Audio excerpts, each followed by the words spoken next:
Hello guys, कैसे हो आप सब। उम्मीद करती हूँ कि आप सभी अच्छे होंगे and welcome back to the gossip bee. तो भाई अंशु का नया ब्लॉग आ चुका है और उसको मिल गया है कैमरा। जैसा कि उसने आंटी से बोला था कि अगर उसके अच्छे मार्क्स आए तो उसको कैमरा दिले, तो आंटी ने फाइनली कैमरा दिलवा दिया है अंशु को। अब जब से अंध भक्तों को पता चला है ना कि अंशु को कैमरा दिलवा दिया आंटी ने, तब से उनके बीच में ना आग लग चुकी है सच में। अब कुछ कह रहे हैं कि यार 84% इतना ज़्यादा भी तो नहीं होते हैं ना। कुछ लोग 97% 95% लाते हैं। 85% एवरेज है भाई साहब, 85% एवरेज है। ये जो बोल रहे हैं ना, इनके ना 60% भी नहीं आते होंगे। इनके 60% भी नहीं आते होंगे। 85% बहुत अच्छा मार्किंग होता है, समझे। अब जितने बच्चे हैं सारे बच्चे 90% तो नहीं ला सकते हैं ना, लेकिन 85% 84% आया था अंशु का, तो 84% बहुत अच्छा मार्क होता है। अब सब कोई तो 95% क्या पता है टॉपर होता है। तो सब लोग वैसे नहीं होते ना, लेकिन ये मतलब इंटेलिजेंट हो बच्चे जो होते हैं ना वो लाते हैं 80% के अबव। ये नहीं कि कुछ अच्छा किया तो उसमें अप्रिशिएट कर दो, नहीं नहीं, अप्रिशिएशन तो इनसे होगा ही नहीं बिल्कुल भी। और ये तो बोलते कि कितने लोग इतने लाते हैं, अब कितने लोग तो 40% भी लाते हैं, 50% भी लाते हैं, 60% भी लाते हैं बहुत सारे लोग। उससे तो काफ़ी ज़्यादा बढ़िया लाया ना अंशु ने। और भाई हम भी अपने पेरेंट्स से मतलब उम्मीद रखते हैं कि यार हमारा अच्छा मार्क्स आएगा तो हमारे पेरेंट्स हमको ये देंगे वो गिफ्ट करेंगे ऐसे। तो अगर आंटी ने अंशु को दिला ही दिया कैमरा तो क्या हो गया भाई। अब इसमें लोग बोल रहे हैं कि अब बता लोमड़ी तुमने आरू आरोही का कितना हक खाया। हद है यार। अगर वो आंटी अपने बेटी को कैमरा दिलवा रही हैं तो उसमें आरू आरोही का हक कहाँ से आ गया। कोई प्रॉपर्टी बेच कर तो वो कैमरा नहीं दिलाई। वो अंकल की जो सैलरी आती होगी उसमें से उन्होंने दिलाया। तो वो अपनी बेटी को अपने सैलरी से कुछ भी दिला सकती हैं, है ना। इसमें वो आरू आरोही का कोई हक वगैरह खाने की बात नहीं आई है। अब अंशु ने ना सूरज और राजवीर की थंबनेल लगाई थी, मतलब थंबनेल में उनकी फ़ोटो लगाई थी अपने वीडियो पे, जो लेटेस्ट उसकी वीडियो आई है। तो उस पे उसने लिखा था थंबनेल पे कि अब मेरी बारी, मतलब काइंड ऑफ कि मतलब अंकल आंटी के लाइफ में जो भी कमी है उनके बेटों की वो मैं पूरा करूँगी, ऐसे कुछ। तो वो अंधभक्तों को उस पे तो और मिर्ची लगी है कि मतलब व्यूज़ नहीं आ रहे तो सूरज और आरवीज की फ़ोटो यूज़ कर ली। तो भाई पोपली भी तो यही करती है ना, उसको तो कभी तुम नहीं बोलते हो, वो तो सूरज की फ़ोटो क्यों यूज़ करती है। सबसे पहली बात तो सूरज की फ़ोटो तो बिल्कुल यूज़ नहीं करनी चाहिए। उसके बाद भी वो टाइम टू टाइम सूरज की भी फ़ोटो यूज़ करती है, उसको तो तुम लोग कुछ नहीं बोलते हो। और पोपली ने भी बोला था ना कि वो सूरज और राजवीर बनेगी अंकल आंटी के लिए। उनकी बेटी नहीं है तो क्या हुआ, उनकी जो बहू है वो उनके बेटों का फ़र्ज निभाएंगी, तो निभा लिया पोपली ने। नहीं ना, भाग गई ना पोपली। पता है अंधभक्तों, मुझे तुम्हें बुरा लग रहा है कि अंशु को क्यों मिल रहा है ये सब। कभी लैपटॉप, कभी फ़ोन। ये सब चीज़ें तो वैसे अंशु अपने पैसे से खरीदती है, या फिर जो भी तुम्हें मिलता है अंशु को उससे तुम्हें प्रॉब्लम होती है कि इसको क्यों मिल रही है। लेकिन अंधभक्तों ये बात सोचो कि जो सेवा करेगा मेवा उसी को मिलेगा ना। जो छोड़कर भाग जाएगा उसको क्या मिलेगा। उससे कुछ नहीं मिलेगा। जो रुक कर सेवा कर रहा है, अंकल आंटी के पास है, उनको अकेला फ़ील नहीं करवा रहा है, मतलब उनके वल्नरेबल मोमेंट, उनकी बीमारी सब में उनके साथ है, तो उसी को मिलेगा ना। जो साथ रहेगा उसी को मिलेगा ना, कि जो भाग जाएगा उसको मिलेगा। तो पोपली को बोलो कि अगर उसे भी सब चाहिए तो वो आके रहे यहाँ पे। वैसे अब तो वो नहीं रह सकती है ना, जितना उसने कर्म कांड कर दिए हैं। देखो पछता तो पोपली भी रही होगी, क्योंकि जब वो शिवपुरी थी ना तो उसके पैसे कुछ लगते ही नहीं थे।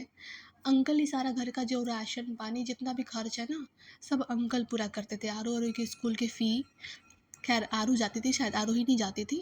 तो उसके जो स्कूल की फ़ी है या फिर घर का राशन है, जो भी खर्चा है सब अंकल पे करते थे। तो पोपली के खुद के जेब से तो कुछ जा नहीं रहा, और हर महीने पैसे भी यूट्यूब से अच्छे खासे आते थे, तो सब पैसा पोपली ने अच्छे से जमाया था।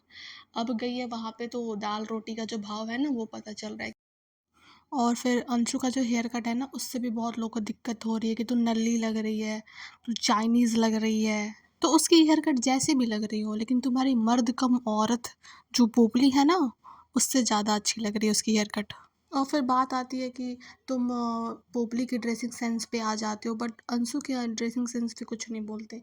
तो हम इसलिए नहीं बोलते ना कि देखो एक तो ना वो टीनेजर है, ठीक है ना, तो उस पर ठीक भी लगती है अच्छी ड्रेस। और ऊपर से ना उसकी बॉडी जो है ना वो भी सही है उस ड्रेस के अकॉर्डिंग, मतलब वो सब जो ड्रेस है ना ऐसी बॉडी टाइप पे ही सही लगती है। और जो पोपली है ना वो पहनती तो भद्दा सा लगता है, मतलब उसका बॉडी वैसा है नहीं जिस पे ना ऐसी ड्रेस ना अच्छी लग सके।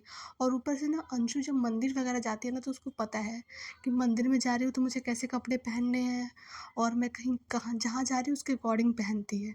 ऐसा नहीं कि पोपली के लिए ना खुद को हीरोइन दिखाने के लिए कहीं पे भी कुछ भी पहन लेती है। और पता है अंशु ने ना अपने ब्लॉग में गलती से पोपली को भाभी बोल दिया था, तो उस पे भी बवाल मचा रहे हैं कि भाभी कैसे बोल दी, आज भाभी की याद कैसे आ गई।